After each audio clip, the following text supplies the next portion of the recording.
Hello people of YouTube, it's Deephack here, and welcome to the live stream and my channel update. So, I hope that you all enjoyed that video there. That was the defensive systems of the AV-8B Harrier.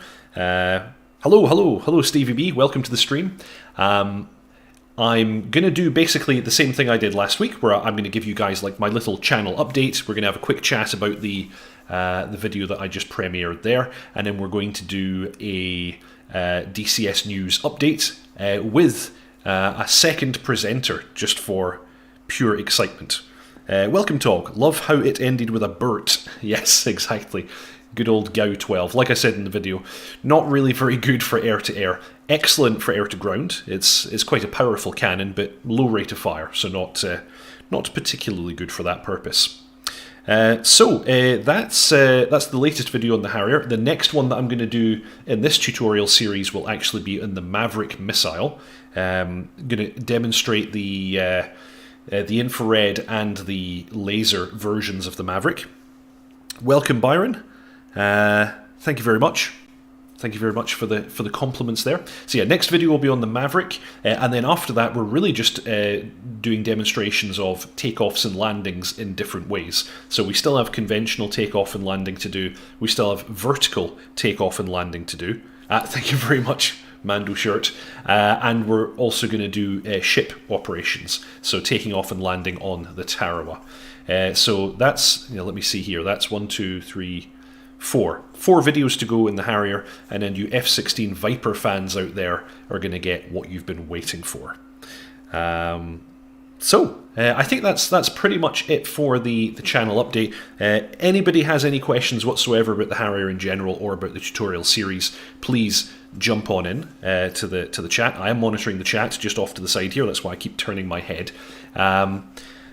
And I'm just about to introduce our second presenter. I'm now going to be joined with, I've got somebody else here with me basically to help me with the DCS news and to provide their comment and opinion on things. So I wonder if you'll all give a round of applause to Dot Chuckles. Hello, sir. Hello! See, you billed me as a mystery guest and people are like expecting somebody important, and instead they've got this... who's that chunky monkey? Well, no.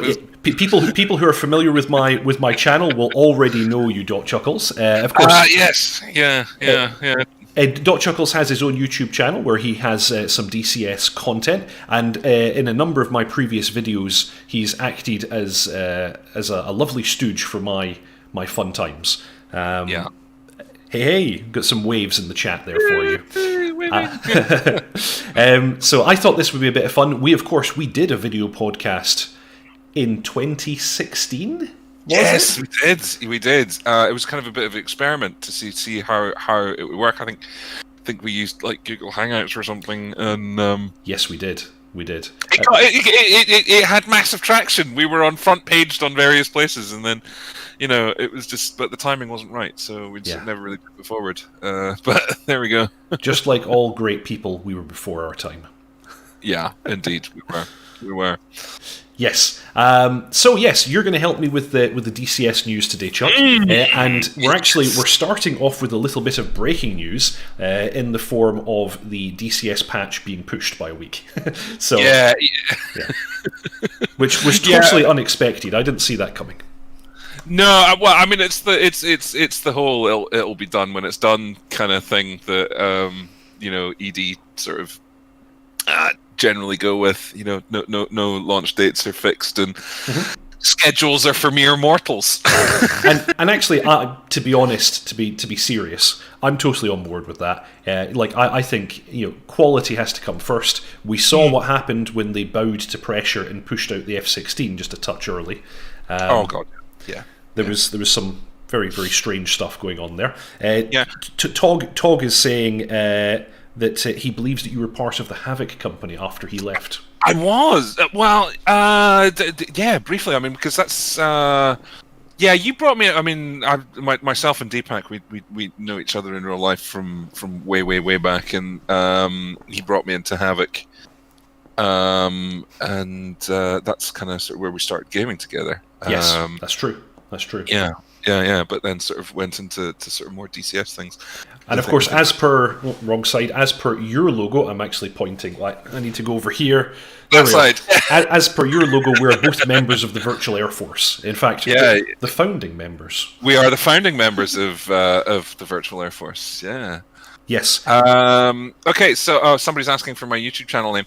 It's Chuckles, DOTCHUCKLES. Although there's very little up there right now. It's I think you'll probably find some War Thunder content actually, and that is the same for my Twitch stream. But I've been taking a wee break from all of this because I have moved house, and that has consumed me for probably about 6-7 months, and I'm sort of in the process of I guess rebranding my online content.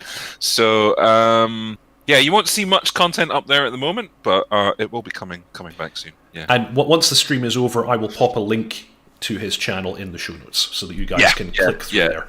And you can see all the stuff that isn't there. But we'll be coming back. You had some nice videos in the Mirage. I actually used those to learn the Mirage startup. So that's actually not up anymore because all that stuff is so out of date. And you know, but like I say, whilst I was moving house and rebuilding studios and things like that, I took it as an opportunity to just kind of think about my content and take it down and have a kind of we're starting from scratch. But there we go.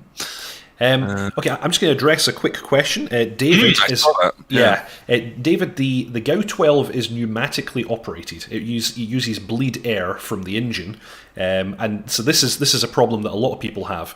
You can't, even if you're diving towards the ground to do a gun run, you need to have at least like 70-80% N1. You need to throttle up, and then it will fire. That's your issue. Prevents jams. Prevents the gun jamming. Yeah. Yeah, exactly. Firing it is just inhibited. Cool. So yeah, as I said, the next patch is now scheduled for the 14th of April. In that patch, we are getting the phase 1 of the new clouds, which can be seen in the wallpaper around us.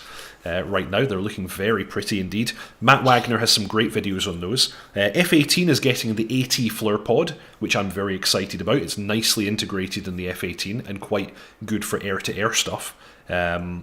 We're getting new harm modes for the F-18. We're getting new harm modes for the F-16 as well.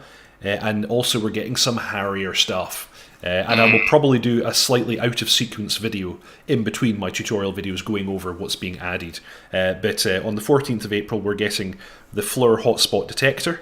We're getting the ATHS data link. It'll actually be able to receive targets from your JTAC. And we're also getting TACAN proximity mode. So, yeah. Some cool stuff. Last week, the Harrier moving towards maturity there. Actually, it's really nice. Yeah, really, it is. Like in the last year, the Harrier has received much love, and I'm happy. So is the Mirage, in fact. But I've not touched that much recently. So last week, I went over a bunch of the new modules, which are in development now. I'd like to go over some more of them now that I have Chuck. So let's switch and have a little look at our very first one here. I'll be in my bunk. The Mosquito. So yeah, check this out. This is Eagle Dynamics. This is another World War II aircraft that they're developing. It's looking pretty good. It has been pushed. I don't exactly know how much, because I believe that it was about to go into early access like any moment now. And they have in fact pushed it.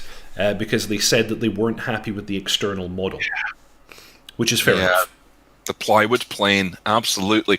This is sexy. I mean, it was so fast, unbelievably fast. And the great thing about the Mosquito, as probably I would say it's the first out of all the World War II modules. That it's so multi-role, because it can be, you can bomb with it. You can be a fighter. It can be close air support. And sure, some of the World War II modules are a bit like that, but this is definitely a multi-role aircraft. So there's a lot of scope for different forms of use and play with it. I think this is going to be a good module, but I think it's going to give people a lot of difficulty. I think we're going to see a lot of forum posts of I can't fly. Why is it doing this?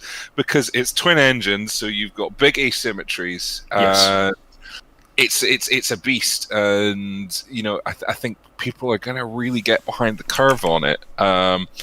And I think there's a famous story about the Lightning, the English Electric Lightning, when one of the test pilots was asked how he found it, and he said, "I was right. I was with it all the way up until the moment I took the brakes off." Yes. Yes. I think that's very much going to be the same with the Mosquito. Yeah, quite likely. Am I right in thinking Mosquito is multi-crew? It is. Yes. It's 2 people. 2 people, or I think it was 3, because you had a navigator bombardier as well. But I could be wrong on that. It might depend on the version, because I know that there's quite a variety of versions, and I'm not exactly. Yeah. There were tons, and there were a lot of specials as well that were like. But there's a night fighter with a radar in the nose, as I recall, which is crazy. And then there was the Pathfinder variants as well, which dropped flares for the Lancasters to bomb on at night and stuff. There were a whole bunch of different things. Yeah. I'm assuming this FB version is a fighter bomber. That's maybe what FB stands for, but I don't know. Yeah. So we have that one. Lightning. Oh, there we go. Lightning fanboy here, says Byron. Yeah. Well, Lightning's absolute. I'm a fanboy as well. And if Byron, if you've not read it, I would suggest tracking down a book called The Lightning Boys and read that. I think you'll be quite pleased with it, because Binbrook gets quite a big mention. Nice. Yeah. So on to the next one. We have Magnitude 3. And they're working on the F4U-1D. So this is another World War II aircraft. Yeah. I mean, do you know what? Really important aircraft in terms of World War II. Really important for the Pacific theater. It is storied, and some of the greats flew it, but it doesn't excite me. Me neither. The Corsair. Yes, quite right, Tom. The Corsair. I'm not super big into the World War II aircraft anyway. I do fly some of them for fun, but I'm probably not going to buy any more of them. Like the ones I have, I'm happy enough with. Yeah. I mean, the Mosquito is that's a hard purchase for me. Yes. I mean, the Corsair, I'm not knocking it as an aircraft. It was incredibly important in the Pacific theater. But I don't know. It never. World War II naval aviation never grabbed me. It's I don't know. Maybe I'm needlessly limiting myself. Maybe I should give it another look. But it must be challenging to land this thing on a carrier. That's for sure. Yeah. And they're saying that it's in the final stages of development, but I don't know if they have a date for this yet. Just sort of Byron commenting here about the bent wings, and there's of course it's to accommodate the massive prop that it had. Yes, yes, indeed. Because you couldn't have short stub, you couldn't have long landing gear on a carrier bird, because it would just fold up. So they bent the wings to give you short landing gear but accommodate this massive prop. And I'm struck by how far back the cockpit is. Just look at that thing. Yes, and interestingly, that caused some problems, because where the cockpit, I mean, you had some really poor forward lower visibility issues with that. Well, it's a tail dragger in any case, so it was going to be bad anyway. And Oh no, I mean in combat. Oh, in flight. In flight, yeah, yes. Because this is big slabs are in front of you basically, and then you've got that long nose, so a certain amount of shut your eyes and use the force had to go in. flying with the Corsair. But then there were many aces made in the Corsair, so clearly some people got it right. Tog says that on the ground you had to stand up on your seat. Yes, yeah, it was crazy, absolutely crazy, or waggle lots. Yes. Actually, that's what I did. I think it was the Dora or something like that. One of the earlier World War II planes in DCS that I flew a bit. I would on final approach, I would just continuously do S turns because otherwise I could not see the runway over that bloody nose. Yeah, but it had a phenomenal turn rate, and it was lethal. It was lethal, and in a competent pilot's hands, you were going to have a bad day. Mm-hmm. Yeah, it carried a bunch of Daka. Oh god, yeah. Alrighty, moving on. Let's take a little look at Polychop's Kiowa Warrior. Sorry, I need to change my pants. Yeah. Oh, And with that livery as well. Just look at that. Just look at that. Oof. I know, right? Isn't that beautiful? Of course, Polychop have a slightly checkered history when it comes to helicopter flight models. Although I think where the Gazelle is today is pretty good. Yeah. And they have said that they are intending to come back to the Gazelle and improve the flight model with the things they've learned from developing the Kiowa, which I, all respect to them for doing that and continuing to support. And they've got a lot of subject matter experts on this project, so yes, they're actually directly involved. I believe directly involved in the coding. Whereas I think the Gazelle, I could be wrong, but they were just advising. Whereas I think people who were actually writing the code used to fly this thing. So yeah, that's going to count for a lot. But yeah, this is exciting. It's beautiful. It's absolutely beautiful. And the thing is, well, beautiful module. It's looking really, really nice. And I like what they've done with the cockpit and the systems. There's a guy, I can't remember his name now, but he is actually an ex-Kiowa pilot, and he's posted a bunch of videos where he's done the startup procedure. Yeah, and they run into the hours before you it's like at least an hour before you even start the engine if you watch those videos. And of course, the thing that I love about the target marking capability of the Kiowa when you're using smoke to mark targets is it's literally, lob the grenade out the door. Love it. Yeah. But the thing is there's a wider thing here because this is the natural hunting partner of the Apache. These were the machines that went in ahead of the Apache and did the scouting. Even in the days of when Longbow came along with millimeter wave radar, these were still fundamentally important as to how the Apaches fought as a unit. So, in terms of multiplayer, what this module can do when Apache comes along, it's really because not everybody wants to. Not everybody wants to be sort of, just sort of being a weapons platform. People want to dive around, and you're going to have it with this, and still be a team player. I mean, you're not going to have the punch of the Apache, although this thing can defend itself. Has Hellfires, it has cannon, it can fire rockets. Yeah. You've got an M4 on the dash there. Mm-hmm. You can do a flyby. Yeah, you've got harsh language, you know. Maybe it's showing him here with some smoke grenades on the dash. Maybe he has some frags as well. Just frag. I mean, this is going to be an important module when Apache comes out. Yes. Not to mention the fact that apparently the Kiowas are an amazing amount of fun to fly. Apparently, they're really kind of responsive and you think it and the aircraft does it kind of flying apparently. Yeah. And Tog points out very multi-role, and the other thing I would say is multi-crew, which of course is always a bunch of fun. Like me and you, we flew the Gazelle together on a number of occasions. Yeah, and left seat or right seat, I was having a blast. That was so much fun. Yeah. But the opportunities for sneaky, scouty, send the targets to the Apaches.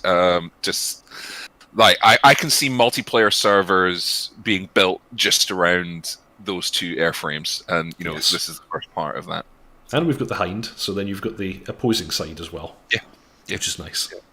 Yep, looking forward to this. Polychop have not given a date for this. It was actually it was supposed to be coming out this year, I believe, but recently they've been a bit quiet, and they've said it'll be ready when it's ready, basically. Which again, I respect that. It looks super, super nice, and I'll see if I can post links in the show notes to the startup videos that I've seen, because they look really good. I get the feeling they're kind of. I mean, I don't know we want to move in, but I think the point needs to be made is that there's some big SDK changes. That's what I've heard.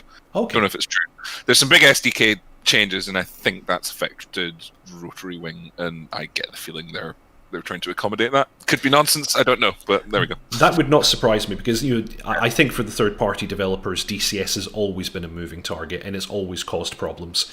Just look at the Hawk and the C-101. It killed. Yes, it killed. I mean, arguably the SDK moving target killed the Hawk. Yeah.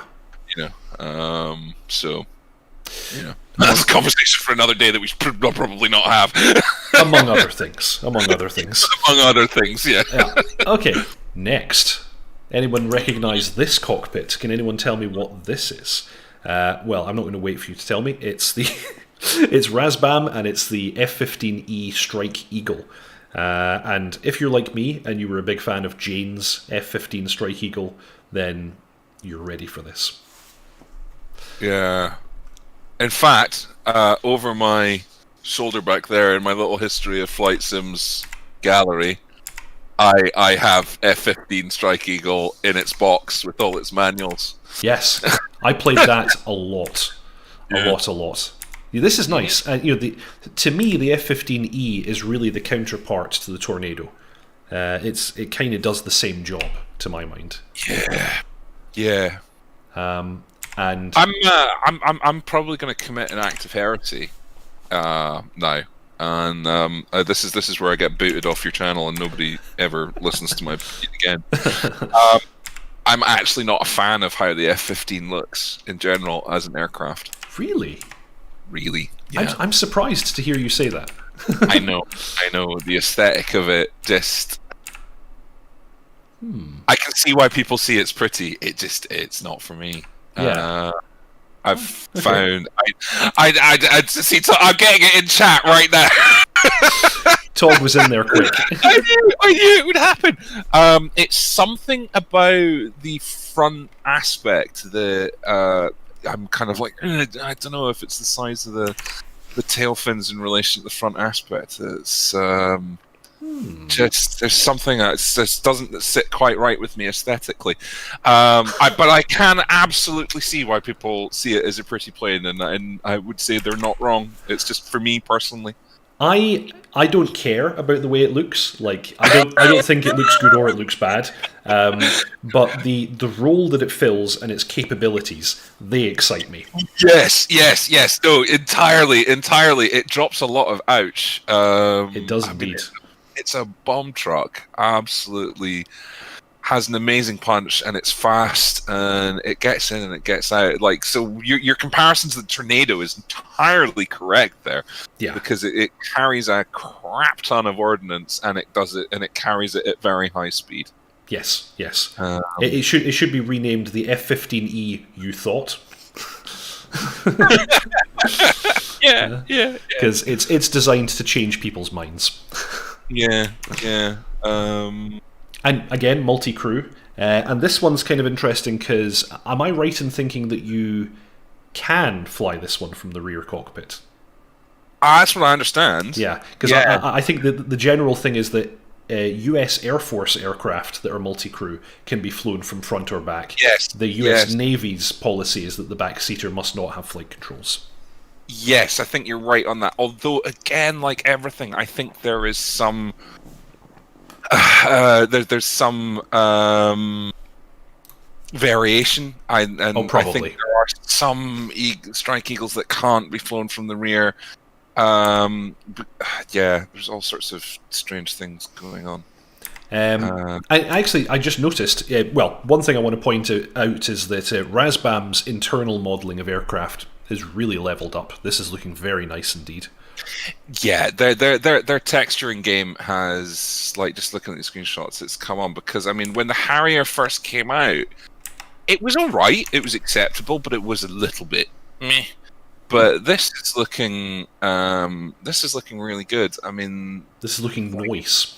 Yeah, they've really really sort of pushed on what they're doing with the cockpit textures. I mean, the king of the hill is still heat blur when it comes to that. Heat blur, just I know. And I think that, you know, a rising tide floats all boats, and I think that's kind of what's happened, is that everybody saw the work that Heat Blur did and went, oh Christ, we better up what we're doing. Yeah. And I think seeing the results of this, and you know, it's like, we have to be that good. Okay. yeah. Some proper texture artists have been hired rather than sort of hobbyists. Yeah. This is looking. You know, you just look at the detail on the side of this ejection seat. Yeah, you can see someone's signature on this practically. It's amazing. Yeah. Hey, Lindsay, welcome to the stream. So yes, again, I don't think there's any release date on this. This is probably another one. Yeah. And actually, we've got some FAQ here. So yeah, will it be multi-crew? Yes. Does it come with an AI Wizzo? No. No, it will not come with an AI Wizzo. So you're going to have to either jump between the seats or have two people. That's interesting. I guess Razbam are just not confident with doing that, because that's a huge amount of development to achieve. Like Heat Blur must have put so much work into Jester, and it shows. That's interesting, because that's kind of gonna make the Strike Eagle. I mean, that's outside the multi-crew, that aircraft's not going to be effective. Of course, and like even Jane's F-15 had a let me think here. It was very, very rudimentary, but it had some AI. You could swap seats, and the AI would take over. Will it have JHICMIS, or the helmet-mounted sight? Uncertain. Joint queuing helmet-mounted sighting system, something like that. Do that. Will the CFTs be removable? No, they will not. Can you fly it alone? Yes, you can. No, right, okay. Yes, you can fly it alone. You can't operate it alone. Yes. What UFC are we getting? It's the digital UFC, so the upgraded one. Will it be able to carry Harpoon, Slam, Harm? No. US Air Force Strike Eagles do not use these weapons. Will it carry nuclear bombs? No. And is there an ETA? No. So I'm just after having heard that FAQ about the no AI and the rear cockpit. Yeah, it's a bit worrying. I don't think this is going to be a much adopted module, because I forget what the split is between multiplayer and single player only users, but I think single player only users is still a lot higher than multiplayer users. There was a survey done not that long ago, and I forget what the split was, but yeah, multiplayer users, they're the rarity, and you will not be able to operate that aircraft on your own effectively. You'll be able to fly it, it'll be nice, it'll be fun, but weapon systems will be next to useless without a Wizzo. Yes. Totally. So actually, chat, you tell us, what do you think? Will people buy an aircraft that they can't effectively make use of on their own? What if you have no friends? What do you do then? Yeah, what if you're like me? I've got no friends. But in the multiplayer environment, hard buy. Yeah, absolutely. Yeah, yes. Yeah. It's going to dominate. Okay. I'm excited. Well, let's move on. Let's move on, because we've got two more, and then we've got another thing we want to talk about. And I'm kind of excited about the next two. Although this one first, really not very much to tell about this one yet. This is Razbam again. This is the MiG-23 Flogger. I'm excited to see this. They've said it's early days. But we've got some basically out-of-engine renders, it looks like here, of the modelling. The modelling looks good. As always with MiG stuff, it's just a mess of pointy things that will hurt you.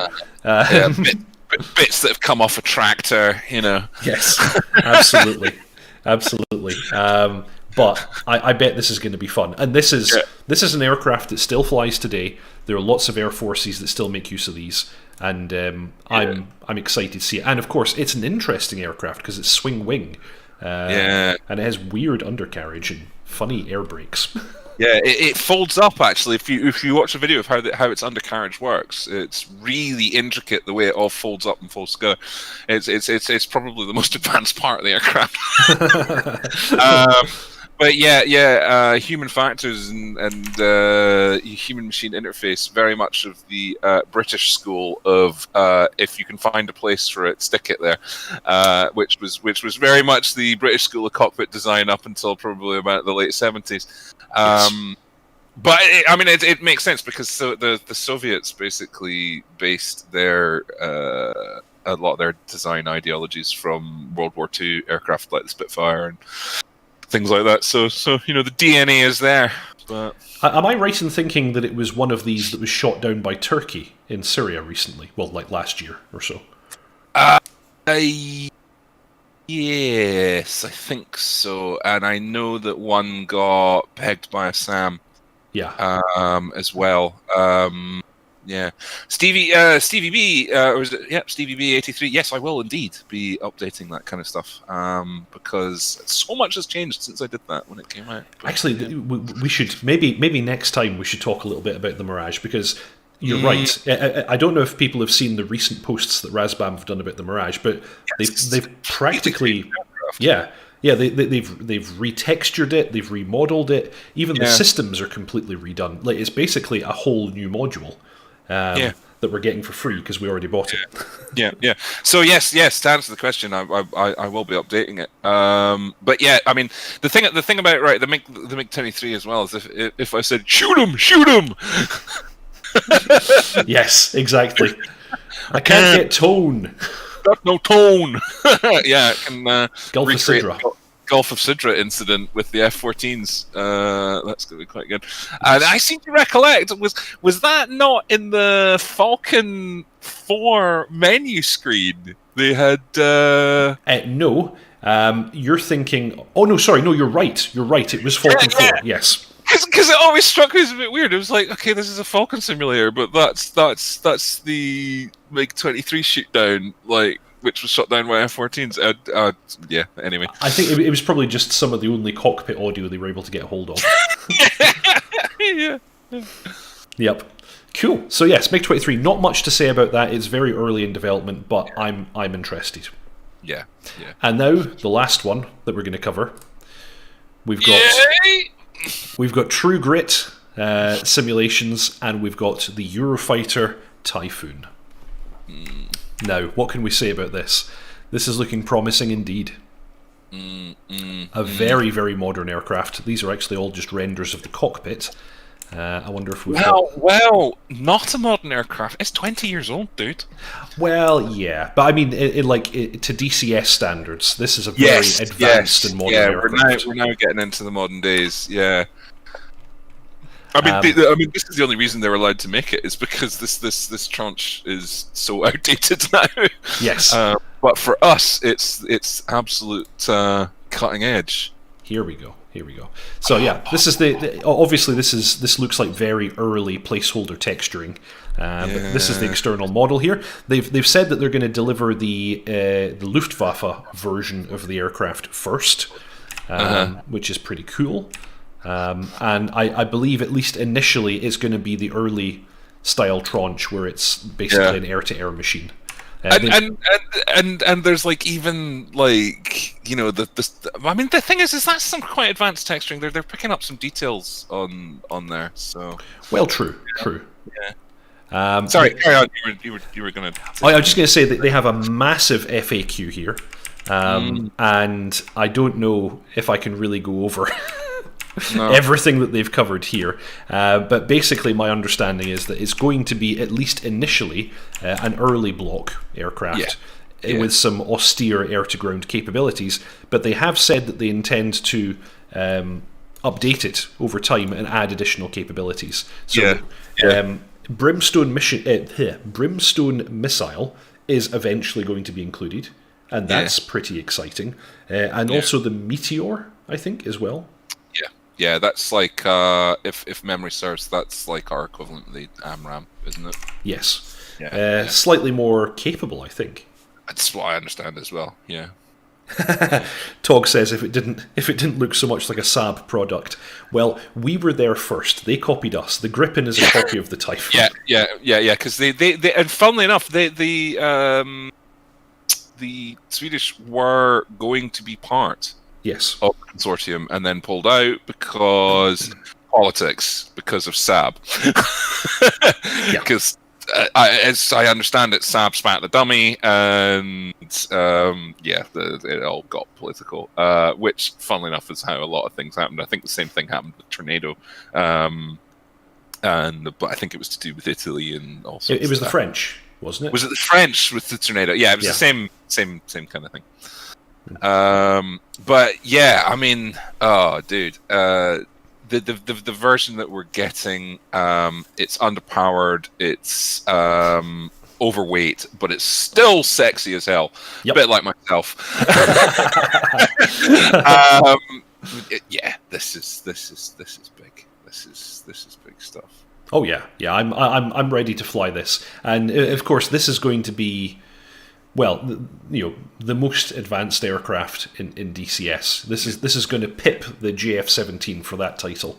Yeah, and the thing is as well is, I mean, this will be a server killer because the Eurofighter when it first went out to red flag, it just dominated. It's super capable. For air to air, yes. For air to air, yeah. It's air to ground capability. Fine. It does precision strike, well, but yeah, that's about it. I think we're going to get an excellent module as well because, again, we've got subject matter experts that are heavily involved in the coding and development of it. So yeah, totally. I'm very interested to see how much of the kind of man-machine interface they are able to include because, of course, the Eurofighter is a little bit unusual in that it has voice command. Are we going to see that in the game? Yeah. I wonder. I don't know. I doubt it because I think there's no state API for that in DCS. So yeah, I don't think they'll be able to replicate unless they do something like the gesture menu to sort of simulate it. I don't know. I don't know. Hard to say. But we were chatting pre-show, and for me, this is coming full circle because when I was a lot younger. I went to Farnborough the year they kind of first showed off Eurofighter. It wasn't flying yet; it was a static display, and they had this corporate hospitality building for it with this domed, kind of almost like a planetarium with about 50 seats in it. Yes, and they showed off a mission in the Eurofighter from like a cockpit perspective, and they used DI's as of yet unreleased Eurofighter simulator to drive graphics. EF-2000 was it? Yes, EF-2000. That's right. Yeah, and it looked amazing, and it was just like, oh my god, this is incredible. And sort of sitting in the virtual cockpit in this theater, watching this mission, and just like so awaiting the release of EF-2000, and now I have the same feeling. I'm just like, just give me this. I want to operate this. Interestingly, EF-2000 was of course a successor from Tornado, because that was which was an amazing game. Yes. But do you know why it was an amazing game? Why was it an amazing game, Chuck? Because it was developed from a Jaguar attack trainer that digital integration made for the Royal Air Force to train RAF pilots in laser-guided bombing when laser-guided bombing sort of really got integrated into the Jaguar. Okay. They went out and approached a civilian software civilian software company, who were DI at the time, to make a trainer. And the deal was that, okay, if we make this, we need to be able to repackage it, rebrand it, and sell it to the public. And what came out of that was Tornado. So there you go. Which was a very, very good game. And it was the first time that the computer games industry directly created a training product for the military. First time. Even though there was like a Marine Doom, where they took Doom and turned it into a trainer for Marines. Yeah, I know, right? Yeah, this predated it.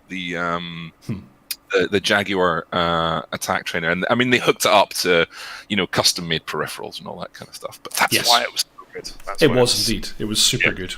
Yeah, and by the way, I'm with you, Byron. I would love to see a Jaguar in DCS. Yeah, sadly, it's not going to happen. I believe that's been hard squashed. It's to do with licensing. SIPCAT. Yeah.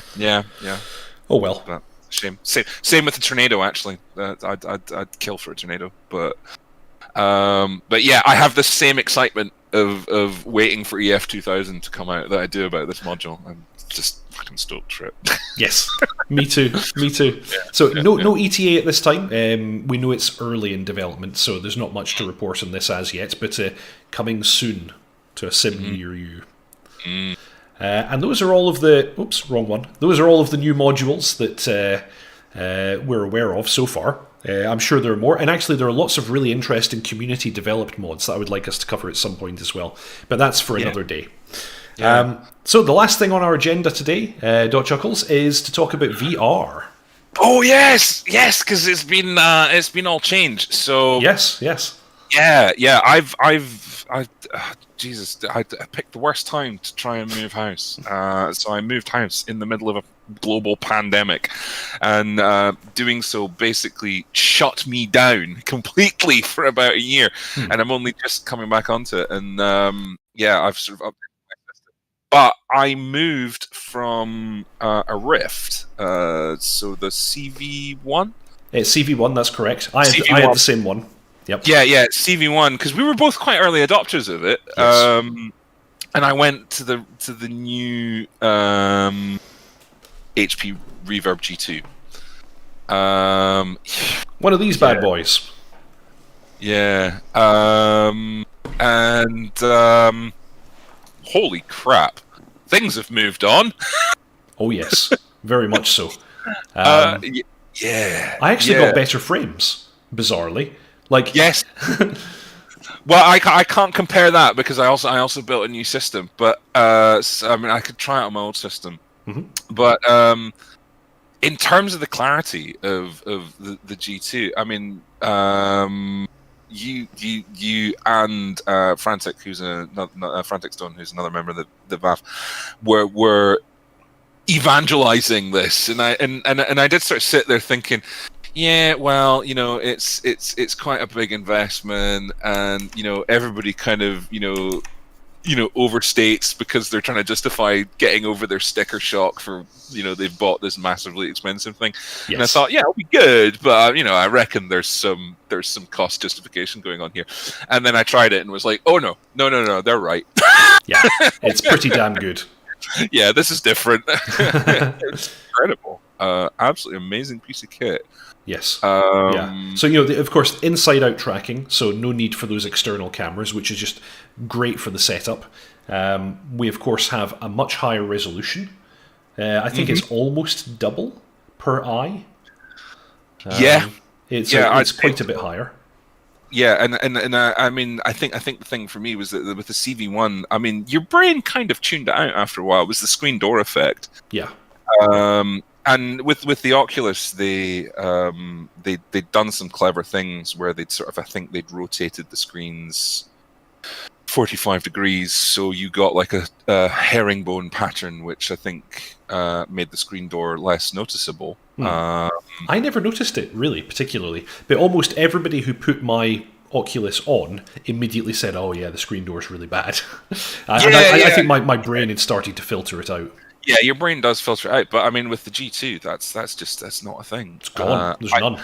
Yeah, I would say it has a smaller sweet spot in terms of focus. I heard you say this, which I find strange because most people report it to be larger in the G2, but who knows? Yeah, I don't know if I.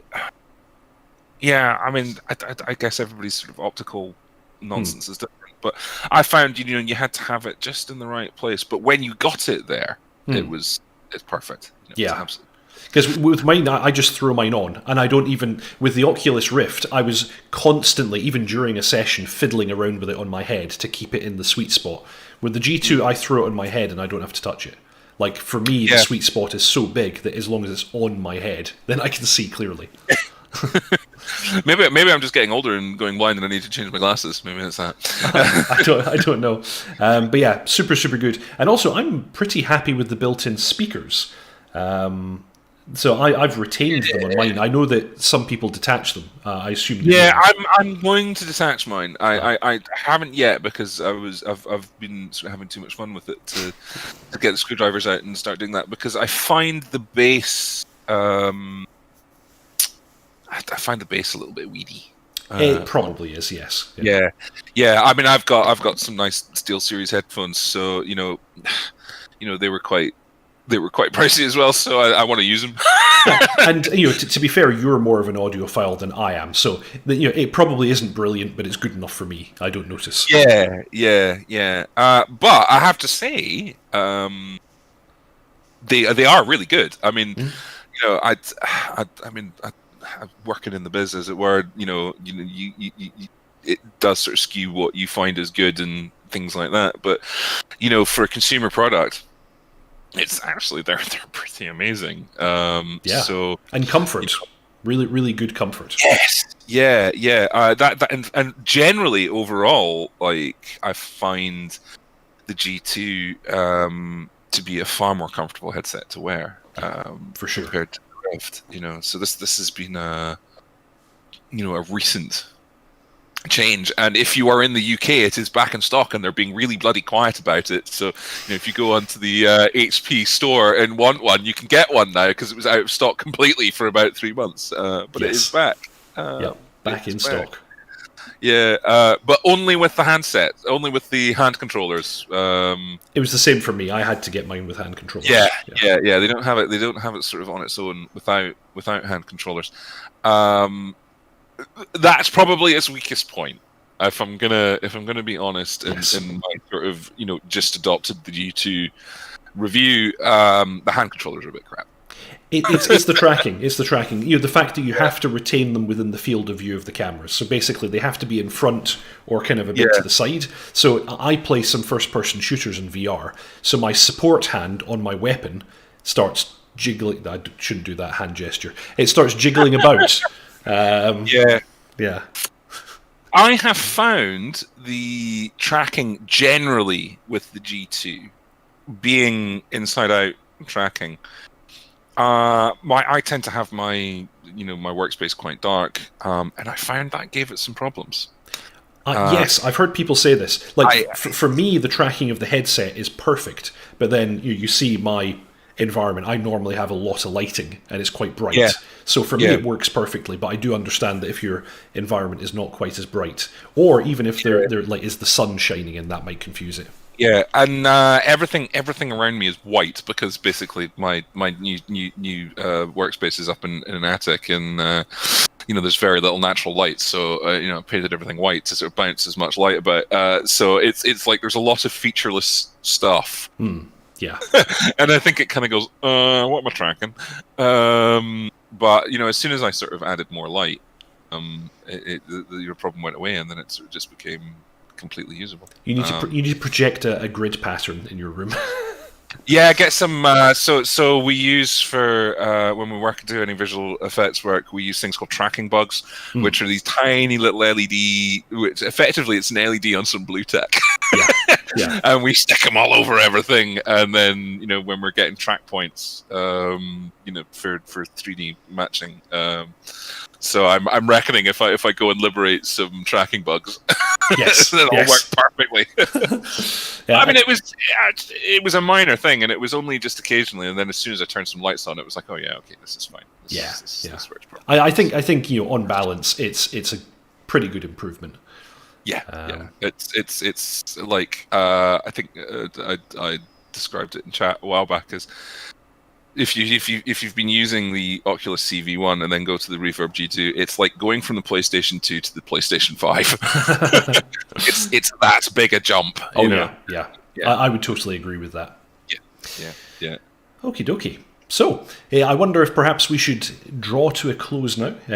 I normally do half an hour or less of a stream, and we've been on here for 50 minutes, Chuck. We are. Well, there is two of us now. Fire. So there is two of us now, so that's kind of doubled our content. Absolutely. But we should leave some things for us to talk about next week, and the weeks after. Exactly. Yeah. Yes, totes. So yes.